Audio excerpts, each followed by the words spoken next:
Hi, and you're now with the Forerunner Chronicles. This vlog is in response to a message that we received from Co-Captain Cutie. And she said, I know Americans waste a lot of time, but doesn't God want us to have any fun? So right now we're at Jillian's where everybody's having a whole lot of fun. So let's see what's going on, alright? Come on. Everybody's having fun.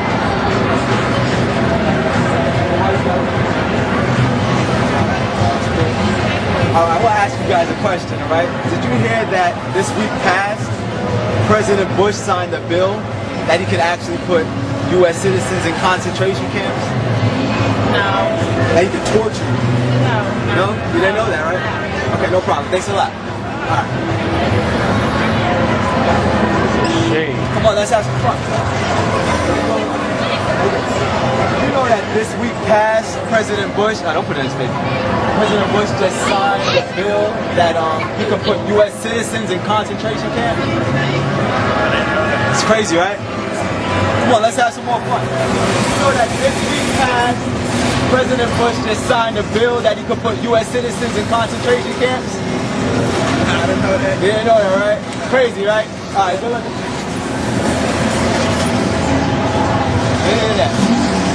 But we're going to have fun today. A lot of fun. Did you know this week that President Bush signed a bill that he could put U.S. citizens in concentration camps? Why is he recording? What's he making a movie? Nah, I'm not making a movie, just asking. Did you know that he did that? He could put U.S. citizens in concentration. It's crazy, right? Thanks a lot, y'all. Did you know this week past that President Bush signed a bill that he could put U.S. citizens in concentration camps? Crazy, right? Thanks, man. Excuse me, sir. Did you know this week past that President Bush signed a bill that he could put U.S. citizens in concentration camps? I can believe it. So I'm asking everybody, did you know that President Bush just signed a bill this past week that he could put U.S. citizens in concentration camps? Wow, right? Crazy. You know that, right? Really, I don't care, man. The game on the second, huh? You think so? Let's see. All right, man.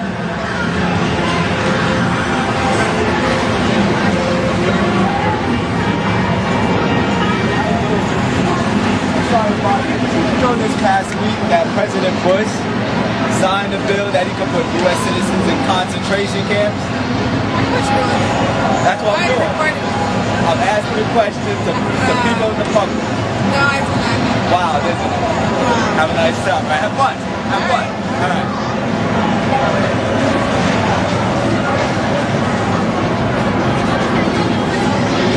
Bush signed a bill that he could put U.S. citizens in concentration camps. Did you know that? Horrible. Have a nice time. Have fun. All right. You know this past week that President Bush signed a bill that he could put U.S. citizens in concentration camps? Crazy, right? Have a good one.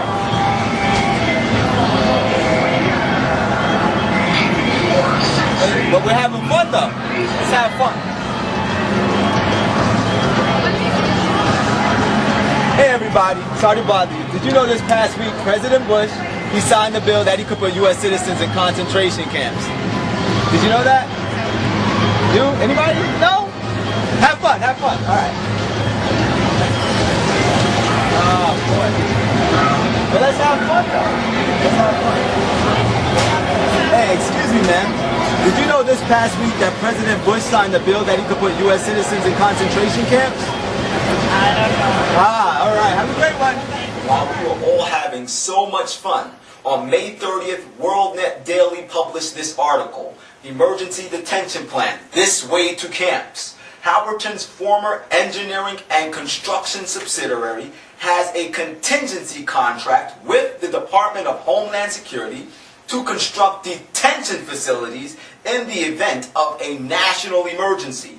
President Bush recently signed a little reported national security and homeland security directive granting extraordinary powers to the president in the event of a declared national emergency, apparently without congressional approval or oversight. ICE spokeswoman Jamie Zubak said the intent of the contract was to build temporary detention facilities that could be used in the event of a mass migration crisis. But she confirmed that the facilities could be employed in national emergencies, including natural disasters. The idea of the contract is to support the Army Corps of Engineers in case we experience a sudden migration and we had to respond quickly. We would need immediate detention facilities in the form of temporary housing that would enable us to determine if the large number of illegal immigrants were political or economically motivated, or if they were criminal or terrorists.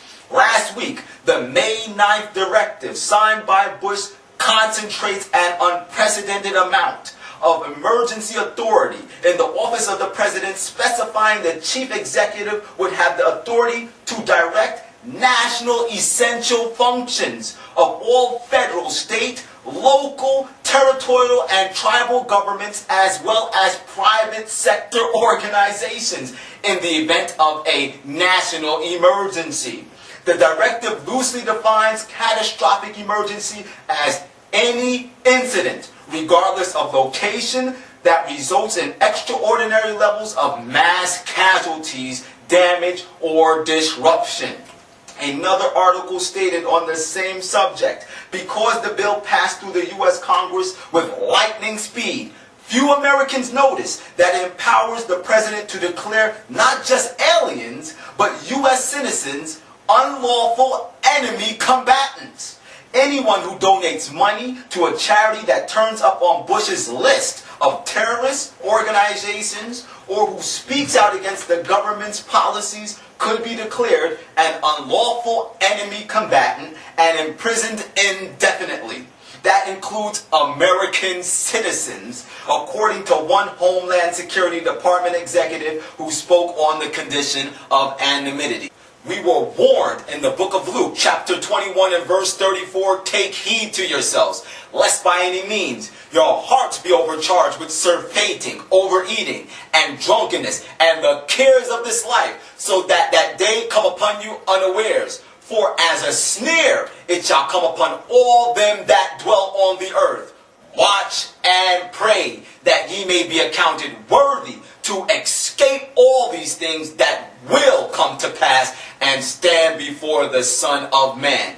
God warned us in the book of Revelations chapter 13 and verse 11 that one day the United States government would turn on its citizens, strip us of our constitutional rights, most of all our freedom of conscience, and then inflict upon us a government form of institutionalized worship at their own choosing. We are soon to be placed in a corner where we will have to make the choice either to obey man or to obey God. Of course, my friends, God wants us to have fun. But if we're having so much fun and so much hilarity and so much amusements that we're working ourselves into a state of spiritual imbecility, we are playing right into the hands of the devil. I implore you, begin to reevaluate your lives. And if you realize that you're spending more time engaging in amusement than spending time in personal, intimate communion with God, which will give you a Christ-like character, which is the only thing that is going to protect you through the events that are soon getting ready to take place in this world, I'm asking you, make a choice today to make some changes in your lives. If you want to read more about this information I've given you, the links are on your page. And once again, as always, the truth is the truth.